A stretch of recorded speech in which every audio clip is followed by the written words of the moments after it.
Et bonjour à tous, et très heureux de vous retrouver pour cette nouvelle vidéo sur Steins Gate, deuxième vidéo de la chaîne, épisode 5 à 8. Avant de commencer, petit remerciement pour les 150 abonnés. Bon, on se réjouit de peu, mais comme vous le savez, c'est pas le but principal, mais ça fait toujours plaisir, et je remercie à tous les gens qui sont là et qui ont l'habitude de commenter les vidéos. Ça fait toujours plaisir. Merci à tous. Je répète encore une fois que la semaine prochaine, vidéo sur Ghost in the Shell, comme prévu, la troisième et dernière vidéo pour le moment de Ghost in the Shell. Là, rien de nouveau, rien de surprise. Mais dans 2 semaines, il n'y aura pas la vidéo sur Steins Gate, il n'y aura en fait pas de vidéo du tout. Je serai en voyage au Japon, je le répète, j'avais déjà dit à la fin de la dernière vidéo, mais là je le répète. La vidéo donc numéro 3 de Steins Gate ne sortira pas dans 2 semaines, mais dans 3 semaines, à mon retour de mon voyage. Donc, et il est possible, et totalement pas exclu, qu'il y ait peut-être des petits posts en lien avec l'animation japonaise sur la chaîne, vu qu'on sera en terre promise. Tant qu'à faire, autant en profiter, pourquoi pas. Des petits posts sont peut-être envisagés sur la chaîne pour continuer l'activité, mais pas de vidéo dans 2 semaines, ne vous inquiétez pas, c'est totalement normal. Et sans plus tarder, on va commencer avec l'épisode 5, diffusé pour la première fois le 4 mai 2011. Rendez-vous des conflits de charge électrique. Alors, l'épisode commence avec Suzu. Un Suzuha qui tient un espèce de petit médaillon doré. Alors, pour l'instant, ce médaillon, on ne sait pas ce que c'est. On ne sait pas ce qu'il représente, on n'a aucune idée de ce qu'il signifie et tout ça. Mais comme vous vous en doutez, ou comme vous le savez si vous avez vu Steins Gate en entier, ce médaillon a une importance capitale. Donc on va le laisser de côté, même si on ne sait pas ce qu'il signifie, vu qu'on ne sait pas encore ce qui est écrit dessus, parce que oui, il y a des choses écrites dessus. Et aussi pourquoi Suzu accorde énormément d'importance à ce médaillon. On verra ça donc plus tard, en temps voulu, quand le médaillon va réapparaître. Première scène assez particulière où déjà, bon bah voilà, il y a Kurisu et Rintaro, comme on les a laissés, qui se trimballent avec la BN 5100 et qui arrivent au laboratoire. Mais pour la première fois, Kurisu et Suzu vont se rencontrer. Et Suzu va lui jeter un regard de haine, presque à la limite entre la haine et la méfiance. Elle a l'air assez craintive aussi, elle est sur ses gardes, prête à attaquer. Kurisu ne comprend rien, elle ne sait pas ce que Suzu lui veut, et Suzu, en fait, pendant les épisodes qui vont suivre, elle va répéter cette action plusieurs fois, mais elle va jamais vraiment expliquer. Elle va dire à Rintaro non, c'est pas parce qu'il y a un passif, enfin voilà, elle va démentir ce que Rintaro va dire, Rintaro qui fait des hypothèses de pourquoi Suzu et Kurisu ne s'entendent pas, mais Suzu va démentir toutes ces informations, mais sans expliquer en fait les réelles raisons. Évidemment, ces raisons seront dites par Suzu un peu plus tard, mais pas dans cette section des épisodes 5 à 8. Bon, sans surprise, l'anime Steins Gate, si vous connaissez bien la japanimation et certains de ses mouvements et de sa culture, il y a beaucoup de références en fait à pas mal. Contrairement à des animés, il fait pas des refs à d'autres animés, à des petits clins d'œil comme ça, à d'autres œuvres qui existent, comme certains animés le font, mais c'est plus une ref générale à l'animation japonaise, où on a des refs clairement avec l'aide simplement du personnage de Mayuri, une ref au Moe, clairement, c'est un personnage Moe inspirant la mignonnerie et l'envie de protéger absolument ce personnage. On a carrément des références avec les blagues un petit peu cheloues de Daru au Yuri, avec les personnages féminins qui se rapprochent, qui sont assez tactiles. Enfin, c'est ce que Daru imagine, ce qui n'est pas le cas évidemment entre Kurisu et Mayuri, mais ça fait des refs à faire plaisir aux otaku à travers le Yuri, sachant que Daru est probablement lui-même un otaku, avec ses jeux de drague harem, machin, qu'on a déjà présenté avant. Donc évidemment, ref à l'otaku, ref au Yuri, ref au Moe, enfin vous avez l'idée. On a même un personnage comme Kurisu qui sera, plus tard on le verra, typé Tsundere. Donc on est sur pas mal de clichés de l'animation japonaise qui sont repris dans cet anime mais de manière humoristique la plupart du temps. Et du coup, c'est plutôt sympa. Quand t'es fan de ce genre de choses et que tu peux directement faire des liens avec d'autres personnages Moe, le Yuri en général. Enfin voilà, il y a des liens qui sont assez évidents, qui peuvent être faits. Mais si t'es un spectateur non régulier et que tu tombes sur cet animé par hasard et que tu dis tiens, j'ai envie de regarder cette œuvre parce que pourquoi pas, bah, ces rêves, tu les as forcément pas. Bon, c'est pas forcément grave, il y a pas besoin de les avoir pour comprendre l'animé, mais c'est plutôt pas mal pour avoir un peu idée de ce que ces personnages représentent, ces jeunes qui sont probablement des fans d'animé aussi pour certains d'entre eux, en tout cas, certainement pour Daru. Les autres, peut-être pas, mais c'est pas important vu que le propos de l'animé, comme vous le savez très bien, c'est pas ça. Ensuite aussi, à travers cet épisode 5, on a le début du lien Kurisu-Rintaro, où les deux vont tenir cette fameuse pose avec la blouse blanche que Kurisu a trouvée dans le laboratoire, et Rintaro dit « Oui, enfin, quelqu'un qui porte la blouse blanche, preuve d'intelligence suprême ». Une scène, encore une fois, tournée un peu au ridicule, un peu comique sur le délire, un des 53 délires de Rintaro. Euh, c'est une séquence qui est assez marrante et qui pour moi vraiment montre le début du lien entre les deux, où Rintaro a vu Kurisu rentrer dans une zone où il croyait être le seul. Un peu, je rentre dans son monde. Alors attention, Kurisu n'est pas en train de rentrer dans les délires de Rintaro, mais Rintaro voit en Kurisu en fait une certaine façon de s'approcher de sa vision des choses.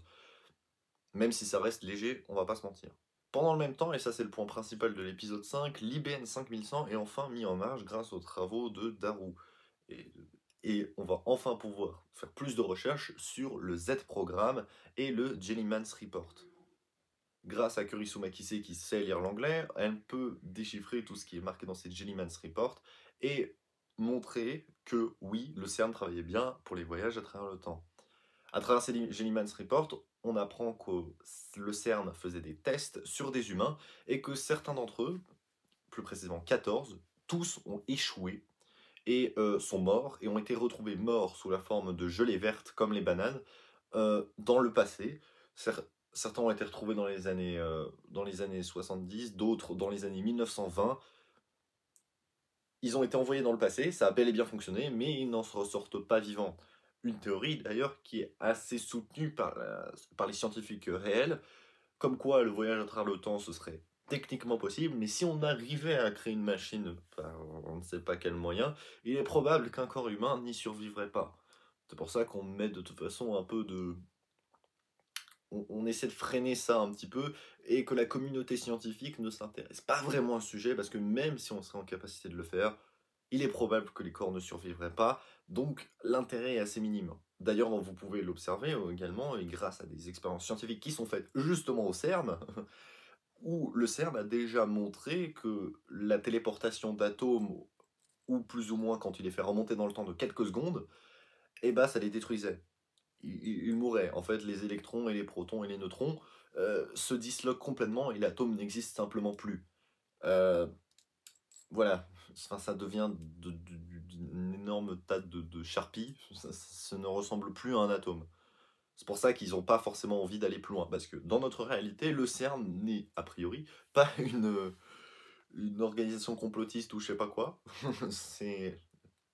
Mais c'est des recherches qui ont déjà été faites, du coup c'est pas un délire de science-fiction que l'anime Steins Gate essaie de partir, c'est vraiment quelque chose ancré dans la réalité scientifique des choses, et c'est la raison principale pour laquelle on ne fait pas plus de recherches que ça sur comment voyager dans le temps. Et donc avec la découverte de tout ça, bon bah ça retourne un peu l'estomac de Rintaro qui s'en va. Une ambiance, et le début c'est la première fois que ça arrive, que l'anime nous commence à mettre une petite zone de tension et un peu sombre, qui va s'effacer assez vite avec la blague encore très bizarre de Daru sur la démonstration de Kurisu que faire rentrer une éponge dans un petit trou, ça ne fonctionne pas. Évidemment, quand tu dis le mot trou et rentrer à Daru, bah il est parti tout de suite.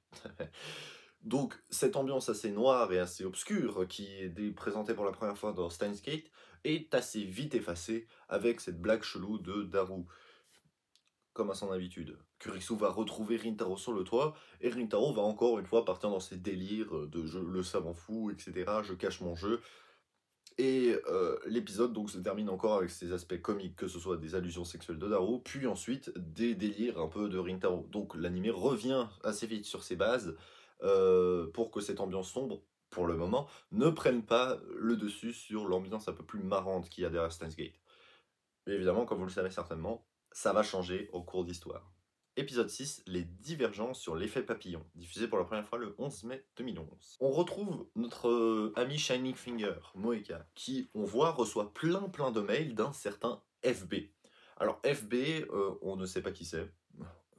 Pour le moment, on ne saura en fait jamais en fait qui c'est pendant très longtemps, jusqu'à ce que ce sera révélé à l'épisode 20, je crois, ou 19, 20 ou 19. Donc c'est relativement tardif, un élément qui... Bah pour l'instant, on sait juste que cette Boeka est en communication avec un certain FB. Qui est FB? Qu'est-ce qu'il lui dit exactement? On n'en sait rien. Euh, donc pour le moment, c'est juste une information, un peu à l'image du médaillon que Suzuha tient dans l'épisode 5. Pour l'instant, c'est un élément qu'on introduit, mais de retour au laboratoire, avec bon, Rintaro, Kurisu, Mayuri et Daru, on va donner le nom de D-Mail dans une séquence assez marrante où on monte la fameuse table ronde. Scène encore rigolote qui nous fait dire bah en fait que ces cassos arrivent à bien s'entendre et à trouver une solution. À donner des noms assez plus ridicules les uns que les autres jusqu'à ce que c'est Kurisu qui trouve la solution avec les 10 mails. Une séquence qui apporte encore une fois la légèreté de l'animé pour le moment, encore une fois. On continue cette séquence d'ailleurs avec Rintaro qui demande à Kurisu de mettre une banane dans le micro-ondes et ensuite quand Kurisu se relève, elle se colle la tête contre le meuble et Rintaro dit arrête ton cinéma là et Kurisu répond c'est pas du cinéma connard. Dans la VF c'est juste épique cette phrase, hein. C'est génial. Ça encore ça montre la légèreté de l'animé et comment pour le moment, on ne voit pas en fait le truc venir. Même si la fin de l'épisode 5 commence un petit peu à suggérer cela, l'ambiance sombre d'un animé, enfin à quel point ça va tourner à partir de pendant la deuxième moitié de l'animé, on le voit pas forcément venir. Il y a quelques petits indices, mais ça reste assez faible encore par rapport en fait au reste de l'animé. On refait du coup un test et donc on confirme, c'est 5 jours dans le passé. On renvoie encore des emails, donc 5 jours dans le passé, et Kurisu va faire le lien plus tard en disant que 1 seconde est égale à 1 heure, donc 1 seconde sur la minuterie du micro-ondes est égale à 1 heure dans le passé. Autrement dit, 120 secondes, ça fait 120 heures, ça fait donc 5 jours. Moeka continue à envoyer des messages de folie à Rintaro sur l'IBN 5100 et comment il va. Et où est-ce qu'il est que vous avez des informations? Ce qui saoule un peu Rintaro, et ça, ce sera pas la seule fois que ça arrivera. Après cette séquence, on va avoir une séquence un petit peu particulière où Rintaro va se retrouver nu au milieu d'un trou noir. On va y avoir des discours assez bizarres où il va entendre la voix de Kurisu Makise avec cette idée de l'éternité qui a une fin. Autrement dit, l'univers a une fin, il ne s'étend pas à l'infini. La grosse question de si l'éternité ne serait-ce qu'une seconde pour les autres, quand est-ce que s'arrête cette seconde? Si l'éternité égale une seconde, quand est-ce que s'arrête cette seconde? Des questions assez bizarres, on voit pas vraiment en fait ce que cette séquence vient faire là exactement, parce que pour le moment en fait des voyages temporels, pour l'instant, on les a pas fait. Alors ça viendra, mais à ce moment-là dans l'épisode 6, on n'a pas encore de voyage. Je vois pas trop pourquoi en fait les réalisateurs ont mis cette séquence là, maintenant, tout de suite. Ça aurait pu être intéressant de la mettre un peu plus tard, il y aura des séquences à peu près similaires plus tard, mais celles qui suivront auront plus de sens vu que ce sera un moment où les voyages temporels ont déjà pris une place importante, enfin voyages temporels hein, évidemment on s'entend, auront pris une place importante dans le récit. Pour l'instant, ça reste encore assez léger. Il y a eu que le début avec l'épisode 1 et encore c'est pas super clair ce qui se passe au début. Donc, cette séquence, on est un peu avec ce dialogue bizarre entre Rintaro et Kurisu, pendant que Rintaro en fait est en train de rêver, il dort, hein, voilà. Kurisu ne lui parle pas vraiment. Euh, on est un peu en mode, il comprend rien. Et effectivement, ces dialogues autour de l'éternité, qui a une fin, etc. Qu'est-ce qu'on est censé comprendre de ça? Le message des réalisateurs, ok, peut-être, mais c'est beaucoup trop tôt en fait pour l'afficher. Quand tu regardes l'animé pour la première fois, c'est pas ce genre de séquence que tu vas retenir, parce que tu n'arrives pas à l'assimiler en fait au reste de l'animé, pour l'instant. Ensuite, Moeka arrive au laboratoire. Elle sait que l'IBN 5100 est là, elle veut le voir, elle veut prendre des photos, Rintaro accepte, puis aussi elle veut l'emprunter. Rintaro refuse, cette fois-ci. Elle reste là et va devenir du coup le numéro 005 en termes de membre de laboratoire. Elle va demander carrément à Rintaro à la fin, et c'est ça qui va déclencher chez Rintaro qui va feinter d'être le FB, ou peut-être que c'est lui, on ne sait pas encore, qu'il est FB quand Moeka lui demande, il feinte de l'être, il désigne du coup Moeka comme le membre 005. Épisode 7, Singularité de divergence, diffusé pour la première fois le 18 mai 2011. Une nouvelle expérience est menée sur les D-Mail, ça refonctionne encore, toujours pas de changement de ligne d'univers, Et Moeka comprend donc qu'on est bien quand même face à une machine à voyager dans le temps. Et Suzu, on fait un plan sur Suzu juste avant l'opening, comme quoi elle entend, parce qu'elle entend tout ce qui se passe en haut avec la fenêtre ouverte, mais on dirait qu'elle est bloquée là-dessus. Elle réfléchit. Évidemment, pour l'instant, on n'a pas les clés pour comprendre le personnage de Suzu et son background, mais quand les explications viendront plus tard de qui est réellement Suzu, eh ben, ce sera beaucoup plus clair. Ensuite, il y a un drama. Il n'y a plus de Dr Pepper pour Rintaro Okabe. Dommage. Mais pourquoi je dis ça? Parce que ça va devenir très important. Qu'il n'y ait plus de Dr Pepper, ça fait une petite séquence rigolote avec Kurisu, mais en fait on s'en fout, c'est pas ça la question. Le fait est qu'il faut retenir qu'il n'y a plus de Dr Pepper, et qu'il n'y en a pas à ce moment-là, et que Rintaro boit du jus de fruits. Parce que justement, on veut faire la première expérience de changement de passé. Il veut découvrir les nombres gagnants du loto pour gagner au loto et montrer qu'on peut changer le passé. C'est ça son but. Pendant ce temps-là, Moeka fourre son nez partout, Rintaro dit à Kurisu de la surveiller, et finalement c'est Mayuri qui va s'occuper. Encore une fois, tenue sociale du groupe, Mayuri va aller faire la petite visite du propriétaire à Moeka, qui est très timide, et donc comme on le sait, très renfermée sur elle-même, mais qui va peut-être un petit peu s'ouvrir à Mayuri, parce que Mayuri est juste trop gentille. Hein. Enfin, voilà, c'est un petit chou. Le 10 mai est envoyé. Cela fonctionne, et petit moment avec les chiffres orange qui s'affichent, et là il y a quelque chose qui est peut-être pas évident. Et après avoir revu les épisodes 7 à 8, je me suis rendu compte que le premier schéma de ligne d'univers que j'ai mis à la fin de la première vidéo est pas tout à fait correct. Parce que le truc, c'est qu'on nous montre des chiffres à chaque fois que Rintaro change de ligne d'univers. Et ces chiffres orange, comme je l'ai dit, ils sont très importants pour comprendre à quel moment on change de ligne d'univers. La question que je me suis posée, c'est ces chiffres-là que l'on voit, c'est 0, 5, 7, 1, 0, 2, 4. Comme vous l'avez vu certainement dans la fin de la première vidéo, j'avais mis sur le schéma que c'était la ligne alpha. Or, c'est pas tout à fait correct. Parce que si on nous montre des chiffres orange, ça veut dire qu'on a changé. Le truc, c'est que ce qu'il faut bien comprendre, c'est que le loto a une influence d'une façon ou d'une autre sur un changement de ligne d'univers.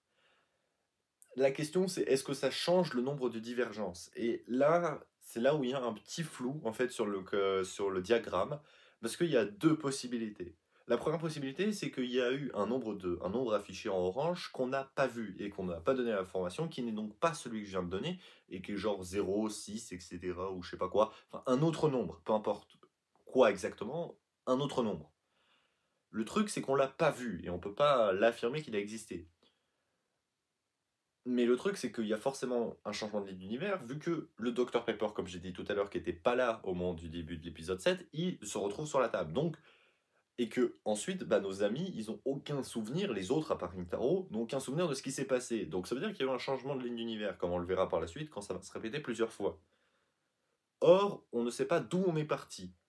Donc soit on suppose qu'on est parti de quelque part, et on est arrivé sur cette ligne 071, 024, et dans ce cas-là, tout va bien. Mais du coup, le nombre de départ, on ne sait pas lequel est. C'est quoi? Et là, je parle pas du début de l'animé de l'épisode 1, je parle du changement après l'épisode 1, quand on passe de la ligne bêta à alpha, quand on va sur la ligne alpha, justement. Ou alors, il n'y a pas de changement de ligne d'univers, parce que justement, à cause de l'erreur de Rukako qui va venir le dire plus tard aux membres de l'équipe, ils n'ont pas gagné le loto. Et du coup, là, c'est quelque chose de pas clair, parce que ok, Rintaro a écrit le numéro, mais c'est pas le numéro gagnant vu que Rokako a fait une erreur.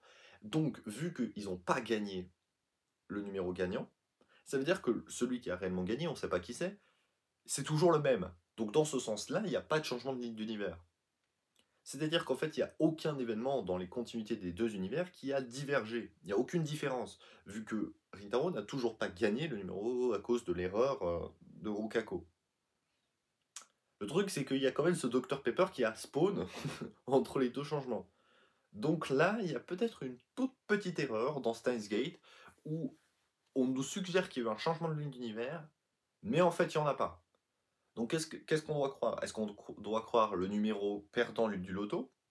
Ou est-ce qu'on doit croire le Dr Pepper qui est apparu? C'est la grande question. Alors, moi, je suis parti du principe qu'on doit croire le loto. Et que l'apparition du Dr Pepper est une erreur d'anticipation de la part des réalisateurs qui auraient dû mettre ce genre de séquence à partir du changement de ligne d'univers réel, qui est par exemple le 10 mail de Moeka qui sera envoyé à l'épisode suivant. et celui de Rukako également. Donc, autrement dit, ce passage de l'auto n'est pas un changement de ligne d'univers. Et ça, ce sera confirmé par la suite, parce que Rintaro, je crois que c'est Rintaro qui va le dire. Enfin, après les explications qu'on aura, on comprendra qu'en fait, l'envoi du mail du loto n'a aucune influence sur la direction du passé. Malgré cela, on a quand même cette apparition du Dr Pepper, donc vu les informations qui nous sont données plus tard, qui vont démentir l'importance de ce d'email-là, pour moi, ça ne fait aucun doute. Le Dr Pepper, l'avoir mis sur la table, est une erreur. Il n'y a pas de doute. Pour moi, c'est une erreur de la part des réalisateurs, et c'est peut-être la seule que j'ai relevée dans Steins Gate.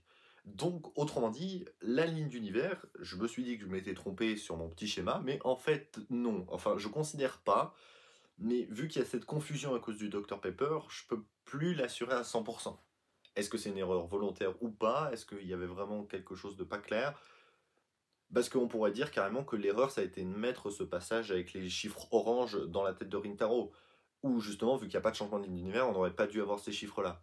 Donc, encore une fois, on se retrouve avec cette dualité, qui est-ce qu'on doit croire? Et du coup, bah moi, je crois le passage du loto qui n'a pas changé l'issue du gagnant. Donc, je fais confiance au loto non changé et pas au Dr Pepper, alors qui a apparu. Voilà, c'est mon hypothèse. Mais là, on ne peut plus être sûr. C'est une partie de l'analyse qui n'est pas forcément juste à cause de cette petite confusion qu'il y a. Après tous ces éléments, Rintaro va questionner John Titor sur pourquoi il se souvient de tout ça. Et John Titor se dit, bah oui, tu as peut-être changé la ligne d'univers, et c'est ça qui est intéressant, c'est que là, John Titor nous dit qu'on a changé de ligne d'univers. Donc là encore, ça crée une confusion par ce qui viendra par la suite. Donc là, on n'est pas trop sûr. Ce qui serait possible, c'est qu'on ait changé de ligne d'univers sans changer de nombre de divergences. Ça, c'est une hypothèse que je me suis dit, c'est qu'on a fait les deux à la fois, donc le nombre en fait ne change pas, mais vu que l'issue du loto n'a pas changé, mais on a quand même changé de ligne d'univers, vu que forcément, vu que Rintaro a envoyé le mail dans le passé pour gagner l'auto, bah il n'a pas l'idée de le refaire au moment où on veut faire l'expérience. C'est pour ça qu'il n'en a pas reparlé, donc ça change ça. Forcément, s'il a reçu un mail pour jouer au loto, il va pas redemander 5 jours plus tard à jouer au loto pour quelque chose qu'il a fait il y a 5 jours. Ça a du sens, ça. Donc, il y a un petit changement de ligne d'univers, mais qui n'influence pas le nombre de divergences. Le nombre de divergences reste le même par rapport au changement après la mort de Kurisu, au début de l'épisode 1. Donc ça, c'est ça mon hypothèse finale. Donc ça change pas le schéma. Et donc John Titor confirme donc on a changé de ligne d'univers, ça n'a pas forcément infecté le nombre de divergences comme on vient de le dire, mais il va dire, mais comment ça se fait que tu te souviens de ça? John Titor ne comprend pas, mais il se dit peut-être que Rintaro est l'élu et lui demande d'être leur sauveur pour l'avenir, en dépassant les 1% de divergence, un truc qui reste assez mystérieux, parce que si on dépasse les 1% de divergence, qu'on ne sait pas ce que c'est pour l'instant, eh ben, on atteint la liberté et pas de dystopie pour l'avenir. Ouais. Mais évidemment, pour l'instant, on ne sait pas trop ce que ça veut dire tout ça. Et d'ailleurs, Rintaro non plus ne comprend pas ce que ça veut dire et dit, moi, le sauveur, non, impossible. Il l'admet pas. Épisode 7 terminé là-dessus. Épisode 8, l'homéostasie des rêves. Diffusé la première fois le 25 mai 2011. Ce pouvoir que Rintaro va acquérir, comme vous le savez certainement, il va l'appeler le Reading Steiner. Donc ça, petite appellation encore de Rintaro, c'est pas sa première, bon, voilà, on ne relève plus. Ensuite, on refait une expérience où on envoie un email dans le passé pour que Rintaro prouve au reste de son équipe qu'il a bien ce pouvoir.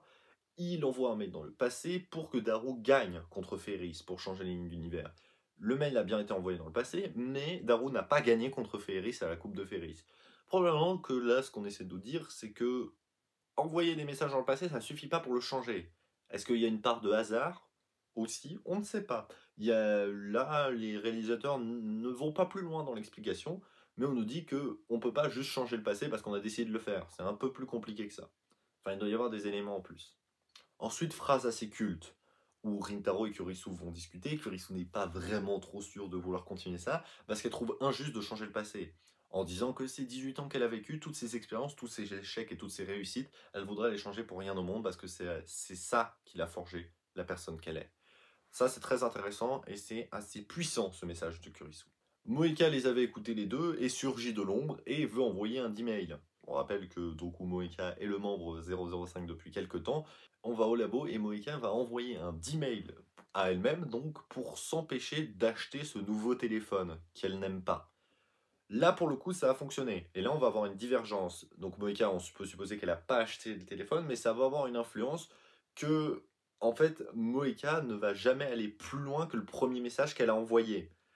Et donc, ce qui fait que les autres membres de l'équipe, sauf Rintaro, ne connaissent pas Moeka quand Rintaro revient à lui. Donc là, on a changé de ligne d'univers, la ligne 0523299. Et là, pour le coup, on a changé de ligne d'univers, le nombre orange a enfin changé. Là, pour le coup, c'est confirmé. On le voit même à l'écran encore, il faut mettre un bon arrêt sur image quand même pour le voir. On rappelle que pendant ce temps-là, et là encore, c'est un moyen de nous prouver ce changement de ligne d'univers, Ruka était passé pour déposer une pastèque à cause du fameux incident du loto. Quand elle revient, enfin, ça c'est le moment, c'est ce qui va se passer, juste avant que Moeka envoie le D-mail. Après le D-mail, Ruka n'est pas passé, et on est revenu à un endroit antérieur en fait à la visite de Rukako.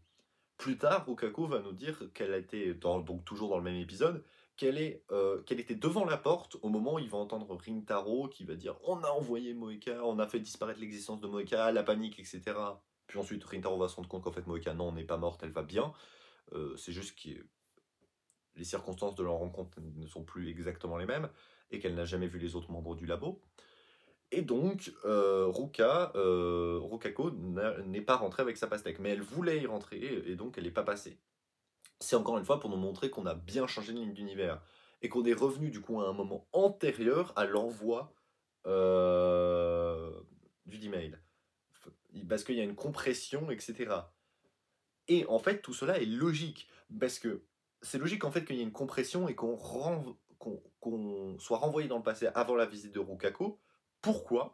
Parce que sachant que Moeka, du coup, dans cette ligne d'univers, n'est jamais venue au laboratoire, ça veut dire qu'elle n'a pas besoin d'envoyer un mail à elle-même pour pas avoir le téléphone. Bah oui. Si Moeka n'est pas présente, le D-mail qui a été envoyé, donc toute la préparation de l'expérience, etc., n'existe pas. C'est pas seulement le mail en lui-même qui est effacé, c'est tout l'ensemble. C'est-à-dire toute la procédure que Moeka engage pour s'envoyer un email à elle-même. Vu qu'elle n'est pas là, elle peut pas le faire. Vu que dans cette ligne d'univers, elle n'est jamais venue. C'est complètement logique. Et c'est pour ça qu'on revient à un moment antérieur à la visite de Rukako. Et probablement même antérieur au moment, en termes de chronologie, je dis en termes d'heures dans la journée, à un moment antérieur à l'arrivée de Moeka, justement, pour commencer à préparer son email, parce que Moeka commence à préparer son email avant que Rukako débarque avec sa pastèque. C'est pour ça que c'est logique que quand on revient, on est avant l'arrivée de Rukako avec sa pastèque. Ça a complètement du sens. Et c'est en fait totalement logique, vu que, voilà, forcément, si la cause des événements n'est même pas présente, les événements qui suivent n'existent pas. Ça me semble assez logique. Ensuite, Rukako donc va revenir. Elle voulait expliquer justement cette histoire de pastèque où elle était derrière la porte et qu'elle a entendu du coup ces histoires de voyage temporel, mais elle va être interceptée par Mayuri qui lui fait des tenues de cosplay, un peu des séquences un petit peu bizarres et un peu tendues où tout le monde la relook un petit peu bizarre. Mais la demande de Rukako, c'est au-delà de ça. Rukako demande à changer de sexe en envoyant un email à sa mère pour lui dire de manger plus de légumes. Parce que, soi-disant, ça changerait le sexe d'un enfant. Rintaro et Daro se disent clairement que ça ne fonctionnera pas, mais que ça coûte rien de faire plaisir à un ami. Parce que oui, on le rappelle, Ruka est un homme. Hein. Ce qui choque un petit peu Kurisu quand elle le découvre d'ailleurs. Par cette occasion, du coup, Ruka devient obligatoirement le membre 006 et va aller prendre les renseignements d'un beeper que sa mère avait dans le passé, vu qu'à sa naissance en 1993, les téléphones portables n'existaient apparemment pas au Japon. Je ne vais pas aller vérifier, mais je fais confiance à l'animé. Et du coup, on l'envoie sur un beeper qui est précédent au téléphone portable. Et elle va retrouver le numéro. Bon, là, sa mère a une putain de mémoire, hein, faut le dire. Et va envoyer du coup cet email dans le passé à sa mère. Rechangement de ligne d'univers. Et là, pour le coup, on peut suggérer du coup que ça a fonctionné vu que la ligne d'univers a changé. En 0456 903, même chose, arrêt sur image nécessaire pour bien le voir. Comme je dis, les chiffres sont pas importants, mais c'est important de voir qu'ils ont changé. Ça, je le répète très souvent, je pense, dans les vidéos. Et donc, Ruka, et on peut le deviner, même si c'est pas confirmé à la fin de l'épisode 8, que Ruka est bien devenue une fille.